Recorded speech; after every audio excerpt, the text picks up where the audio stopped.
Halo teman-teman, bagaimana caranya masuk ke opsi pengembang atau developer option di HP Sony Xperia?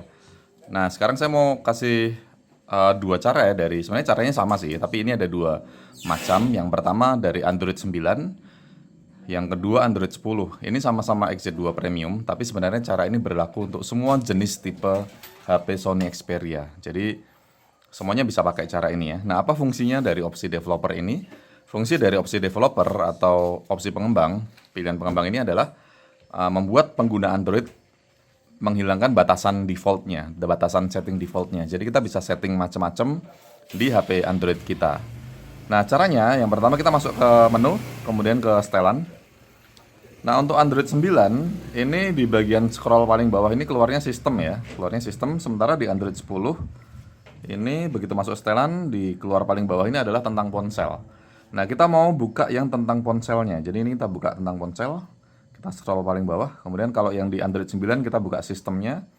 Kemudian kita pilih yang paling atas ini baru tentang ponsel. Kemudian kita scroll paling bawah. Nah, sama, ini namanya nomor build atau nomor versi atau nomor bentukan. Nah, kita tekan saja ini beberapa kali.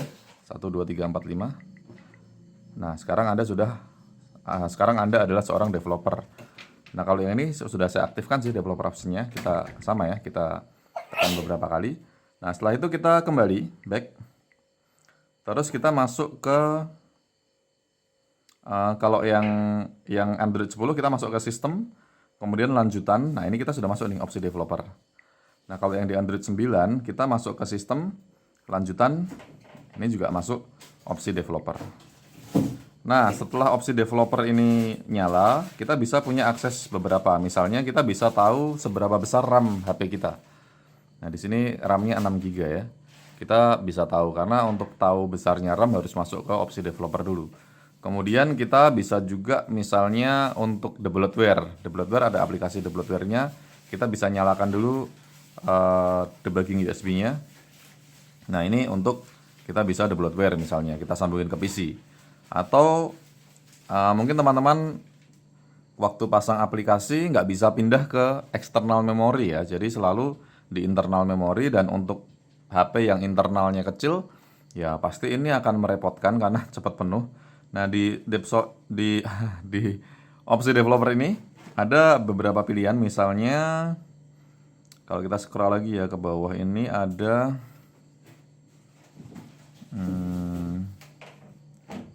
bentar ya. Nah, ini paksa izinkan aplikasi di eksternal. Ini membuat semua aplikasi dapat ditulis ke penyimpanan eksternal terlepas dari nilai manifest. Ini bisa kita aktifkan sehingga aplikasi-aplikasi yang kita unduh, game dan sebagainya, kita bisa pindahkan itu ke eksternal memory. Dan tentunya hal ini akan membuat internal memory kita nggak cepat penuh. Jadi itu beberapa manfaatnya. Kita juga bisa membuat di opsi developer ini seberapa cepat kecepatan fresh rate-nya kita bisa setting di opsi developer ini juga. Dan ada banyak yang lain lagi. Nah, mungkin nggak bisa saya jelaskan satu-satu karena saya sendiri juga nggak terlalu paham detail secara menyeluruh, karena opsi developer ini biasanya saya pakai untuk melihat memori internal, melihat RAM, dan juga untuk the bloatware aja karena harus nyalakan debugging USB-nya. Nah, itu saja teman-teman. Semoga teman-teman suka videonya. Terima kasih.